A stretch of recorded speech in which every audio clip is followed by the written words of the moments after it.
Saludos a todos detrás de la cámara. Hoy es una noche lluviosa, así que vamos a tener los sonidos de la lluvia como ruido de fondo. Hoy vamos a hablar de un tema muy controversial y muy sensitivo, donde hay muchas opiniones caldeadas, opuestas, así que en esta charla, para que no me caigan a bimbazos verbales y no se caigan a bimbazos verbales entre ustedes, los comentarios están anulados. Hoy tocamos el tema del feudo de Putin, el Stalin del siglo XXI y su vendetta en Ucrania. Para entender este feudo, tenemos que remontarnos a la década del 1930, cuando Ucrania era parte de la Unión Soviética y ocurrió el Holodomor, donde Rusia dejó a los ucranianos sin comida y alrededor de 3.5 millones de ucranianos murieron de hambre. Esta traición de Rusia creó un movimiento anti-Stalin en Ucrania. Cuando Hitler invadió a Rusia bajo el concepto de el enemigo de tu enemigo es mi amigo, se estima que 1.4 millones de soviéticos se unieron a Hitler para destronar a Stalin.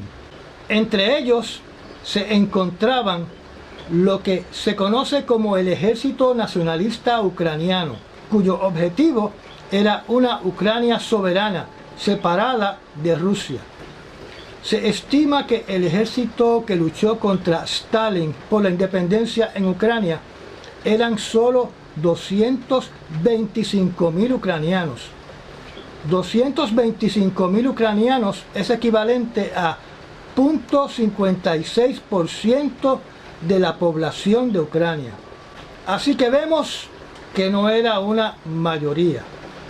Muchos de estos soldados, cuando vieron que Hitler no pretendía darles la independencia, dejaron de cooperar con el ejército alemán. Pero, por otro lado, 4.5 millones de ucranianos lucharon con Stalin para vencer a Hitler. Uno de los líderes del ejército nacionalista ucraniano se convirtió en una figura controversial porque, por un lado, era símbolo de la lucha por la independencia de Ucrania y, por otro lado, compartía algunas creencias antijudías de Hitler. Pero para él, el principal enemigo eran los soviéticos y no los judíos. Este ucraniano de nombre Stepan Banderas y su grupo fueron sanguinarios y despiadados combatientes y participaron en masacres junto con el ejército de Hitler, siendo la masacre más famosa la masacre de polacos en Bosnia en el año 1943. Después de la Segunda Guerra Mundial, para sobrevivir, Banderas se convirtió en espía o informante de las agencias de inteligencia de Inglaterra, Estados Unidos y de la Alemania Libre. Bajo las órdenes de Nikita Khrushchev, este ucraniano, Stepan Banderas, fue asesinado por el agente de la KGB, Bohdan Stakinski, quien lo envenenó con cianuro. Hoy, 80 años después, Putin continúa con este odio, esta enemistad, esta vendetta contra este pequeño porciento de ucranianos que desafiaron el control de Joseph Stalin y de Rusia, uniéndose a Hitler en busca de la independencia de Ucrania. Hoy Putin, como una de las excusas para invadir a Ucrania, catalogó a todos los ucranianos como nazis, hablando de desnazificación, y se olvida de los millones de ucranianos que murieron defendiendo a Stalin y el genocidio de Rusia durante el Holodomor. El ejército de Putin debió haberse detenido en las fronteras que separan Donetsk y Luhansk del resto de Ucrania. Dos ciudades que aún viven como si Lenin y Stalin siguieran vivos. Debe dejar que los que quieran vivir en libertad se trasladen al oeste de Ucrania. Hay neonazis y skinheads en todo el mundo, incluido Estados Unidos. Recuerde que el German American Bund, una organización nazi estadounidense que se formó en el año 1936 y que pronto creció hasta tener decenas de miles. Esta organización estadounidense era fiel a Adolfo Hitler. Entonces, ¿está justificado que Putin, bajo la misma premisa, invada a Estados Unidos para llevar a cabo una desnazificación? El presidente ruso Putin, en su guerra personal con Ucrania, todavía no se han contabilizado los números de cuántos civiles han muerto en 36 días de combate, víctimas del ejército ruso. En la ciudad de Mariupol se estima que son más de 1000 civiles muertos en un solo ataque. Por la destrucción que vemos en Ucrania, comparándola con la destrucción que vimos en Georgia, las muertes de civiles deben ser de varios miles en Ucrania.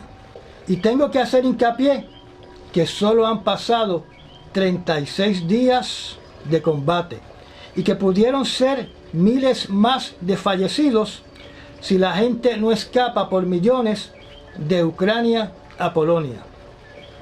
Para hacer una comparación, en las 2 semanas que duró la invasión de Putin en Georgia, porque Georgia también quería ser parte de la NATO, el gobierno de Georgia reclamó que murieron casi 600 civiles.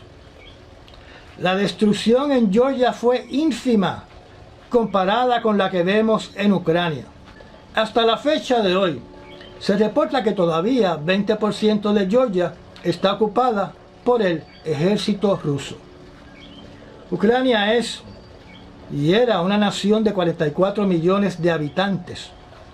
Y dentro de esos 44 millones de habitantes, se habla de una inframinoría de menos de 1000 hombres que componen el controversial Batallón de Azov, compuesto mayormente de voluntarios y que opera en ocasiones de forma independiente.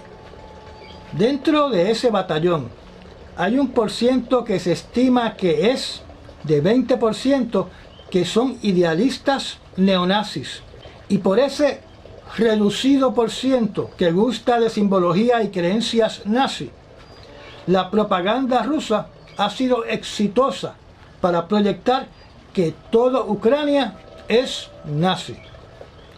No podemos negar que el batallón de Azov tiene una mala reputación, al igual que lo tiene el ejército checheno y los batallones gurkas del ejército británico. Y también tenemos que recordar que Israel no aprueba que se le dé ayudas a este batallón. Yo no sé si ustedes, pero yo puedo entender el por qué algunos soldados ucranianos usan símbolos de la Alemania de la Segunda Guerra Mundial, porque es el único ejército que ha combatido en suelo de Ucrania contra los soviéticos. En Ucrania no batallaron los estadounidenses. Y recuerden que el enemigo de mi enemigo es mi amigo. Y eso es un principio universal. También la propaganda rusa ha sido exitosa en proyectar que 14.000 ucranianos residentes de Donbass que luchan por su independencia han sido asesinados tipo genocidio en la región de Donbass por el batallón de Azov. Pero los 14.000 en 8 años o 146 cada 30 días que se estiman que han muerto en ese conflicto bélico es la suma de todos los fallecidos, y todos los fallecidos significa que son de los dos bandos, combatientes y civiles. Una vez vi un estimado de las muertes de civiles en Donbass en estos 8 años, que rondaba en los 3.000 o 32 personas mensuales o un civil diario. Eso debe ser una fracción de las muertes de civiles que hoy está causando Putin en Ucrania.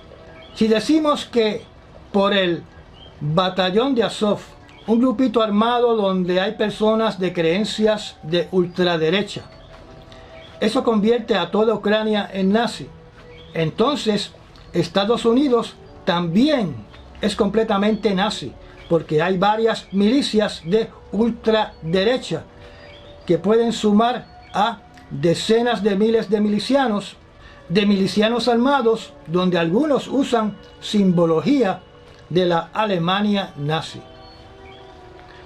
Jugar la carta o propaganda nazi a Putin y al Kremlin le ha salido muy bien, porque muchos han creído la mentira de que Ucrania es un nido de nazis. Con respecto a los judíos rusos, los judíos son tratados como ciudadanos 100% iguales en Moscú. Ustedes ven judíos caminando por las calles de Moscú, como lo hacen en Nueva York, con decenas de tiendas de judíos por todas partes.